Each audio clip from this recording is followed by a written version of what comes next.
दोस्तों, एक माँ के सामने पूरे 38 घंटे तक उसकी बेटी के साथ वो सब हुआ जो एक माँ जीते जी दोस्तों देख नहीं सकती। माँ और बेटी दोनों को नशीली दवा खिलाकर बेहोश किया गया था।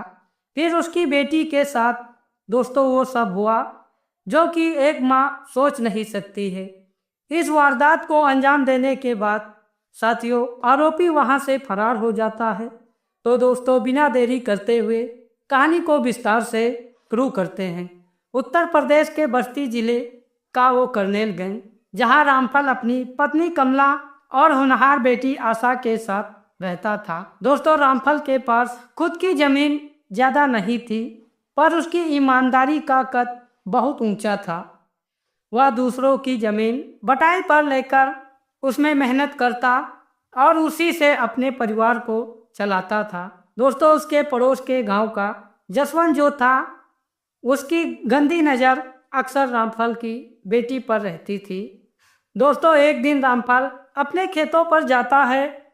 उसके बगल वाली खेत की मेड़ पर जो जसवंत था वह सिर में हाथ लगाकर बैठा हुआ किसी सोच में पड़ा था। रामफल उसके पास जाता है साथियों और उससे पूछता है, भाई जसवंत, तू इतना उदास क्यों है? रामफल के पूछने पर जसवंत बताता है, भैया रामफल, तुम्हारी जो भाभी है उसकी तबीयत बहुत ही खराब है और वह अस्पताल में भर्ती है। उसके इलाज के लिए 20,000 रुपये की सख्त ज़रूरत है, जो कि मेरे पास है नहीं और मेरी समझ में कुछ आ नहीं रहा है। दोस्तों, वो जो रामफल होता है वह जसवंत से कहता है, भाई इंसान ही इंसान के काम आता है। देखो, मेरे पास थोड़े पैसे हैं जो कि मैं तुम्हें लाकर अभी देता हूँ और तुम जाकर अपनी पत्नी का अच्छी तरह से इलाज करवाओ। जब ठीक हो जाएगी तो मुझे दे देना। रामफल ने ना आव देखा ना ताव, अपनी मेहनत की पूरी कमाई जसवंत के हाथ में दोस्तों दे देता है। लेकिन दोस्तों, रामफल को इस बात की जरा भी भनक नहीं थी कि जसवंत कितना बड़ा धोखेबाज है। उसको इस बारे में पता नहीं था।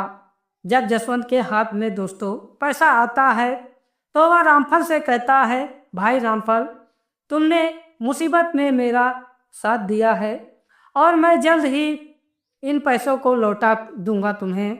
या कहकर वह वहाँ से चला जाता है और अपनी पत्नी की इलाज करवाने लगता है।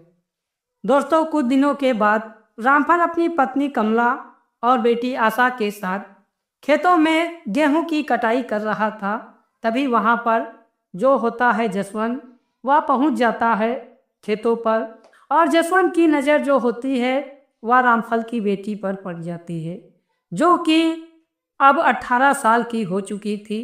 जसवंत रामफल की बेटी को देखता है तो उसके दिल और दिमाग में आशा की सुंदरता खटक जाती है और आशा उसके दिल और दिमाग में पूरी तरह से छा जाती है। अब वह यही प्लान में था कि रामफल की बेटी आशा के साथ वह कैसे मिले। एक चाल चली, क्यों ना रामफल की पत्नी को फोन किया जाए और उसे यह कहा जाए कि आप अपने पैसे मेरे घर पर आकर ले जाओ और साथ में अपनी बेटी को भी लेते आना, क्योंकि उसको मुझे देखना है। एक मेरे रिश्तेदार का लड़का है जो कि उसकी मैं शादी उसके साथ करवा दूंगा। यह सोचकर जसवंत रामफल के घर पर फोन लगाता है। रामफल घर पर नहीं था तो उसकी पत्नी जो कमला होती है वह दोस्तों फोन उठाती है। जसवंत ने मुस्कुराते हुए कहा, भाभी रामफल भैया के पैसे तैयार हैं। उसने झूठ बोलते हुए कहा, मेरी जो पत्नी है वह बीमार है और मैं आपके घर इन पैसों को लेकर नहीं आ सकता हूँ। कृपया करके आप मेरे घर इन पैसों को लेने के लिए चले आओ और हाँ, आप अपनी बेटी को भी साथ में लेते आना, क्योंकि उसको मुझे देखना है। उसके रिश्ते के लिए मैंने एक अपने रिश्तेदार से बात की है, जो कि उसने फ़ोन पर कहा था कि आप लड़की को देख लो और शादी की रस्में फिक्स कर लो। उसी के लिए आप अपनी बेटी को भी साथ लें। दोस्तों, कमला जो होती है वह अपनी बेटी को अपने साथ लेकर जसवंत के घर पहुंच जाती है। जसवंत ने मुस्कुराते हुए माँ बेटी का स्वागत किया और पानी पिलाने के लिए शरबत दिया। जसवंत ने शरबत में दोस्तों पहले से ही नशे की गोली मिला दी थी। पहला घूंट गले से नीचे उतरते ही कमला को एहसास हो गया कि कुछ तो गड़बड़ है। उसकी आंखों के सामने अब दोस्तों अंधेरा छाने लगा। उसने धुंधली आंखों से देखा कि जसवंत के चेहरे पर एक दरिंदगी भरी मुस्कान थी और वह बेहोश हो जाती है। दोस्तों जब कमला की आँख खुलती हैं तो वह अपने आप को एक अंधेरे कमरे में जंजीरों से जकड़ी हुई पाती है। उसके बगल में उसकी फूल जैसी बेटी आशा, जिसके साथ जसवंत ने बहुत गलत किया था, वह उसके पास पड़ी थी। जसवंत ने उन्हें नशीली दवा देकर कैद कर लिया था। अगले 38 घंटे तक उसी कमरे में उसकी बेटी के साथ वो सब गलत काम करता है, जिसे सुनकर दोस्तों आपकी रूह कांप जाएगी। कमला बेबस होकर अपनी बेटी की चीखें सुनती रही, जो नशे और कमजोरी की वजह से गले में ही दम तोड़ देती थी। कमला जो होती है वह चिल्लाना चाहती है, लेकिन जो कि नशे की हालत में होती है साथियों, तो उसके मुंह से आवाज़ भी नहीं निकलती है। जसवंत एक तरफ रामफल के पैसे हड़प चुका होता है और दूसरी तरफ उसकी बेटी की इज्जत को तार तार कर रहा था। एक रात को जसवंत नशे में धुत होकर गहरी नींद में सो गया।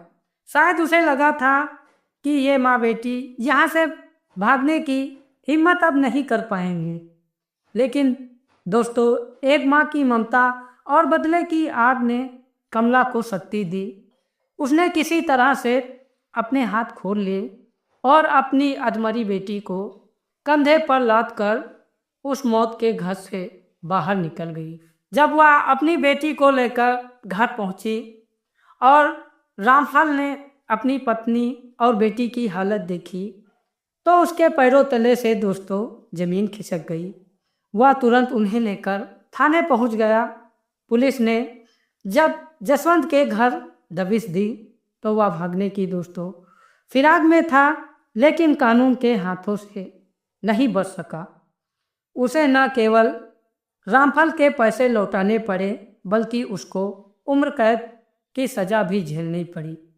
दोस्तों इस कहानी से हमें यह सीख मिलती है कि किसी की मदद करना पुण्य होता है, लेकिन अनजान व्यक्ति के बुलाने पर आप बिना सोचे समझे, खासकर महिलाओं को अकेले और असुरक्षित स्थान पर नहीं जाना चाहिए। दोस्तों मदद करने का मतलब यही नहीं है कि आप सामने वाले पर आँख मूंद कर भरोसा कर लें। अपनों की सुरक्षा के लिए हमेशा दोस्तों सावधान रहें। अपराध चाहे कितना भी बड़ा क्यों ना हो और अपराधी कितना भी शातिर क्यों ना हो, दोस्तों सच और साहस के सामने उसे एक ना एक दिन घुटने टेकने जरूर पड़ते हैं। दोस्तों कहानी सच्ची घटनाओं और सामाजिक परिवेश पर आधारित एक नाटकीय रूपांतरण है। इस कहानी का उद्देश्य किसी की भावनाओं को ठेस पहुंचाना नहीं या किसी समुदाय को नीचा दिखाना नहीं है, बल्कि समाज में व्यक्त बुराइयों और अपराधों के प्रति लोगों को जागरूक करने के माध्यम के लिए बनाया गया है। अगर दोस्तों वीडियो अच्छी लगे तो वीडियो को लाइक कर देना। मिलते हैं अगली वीडियो में, तब तक के लिए नमस्कार। जय हिंद, जय भारत।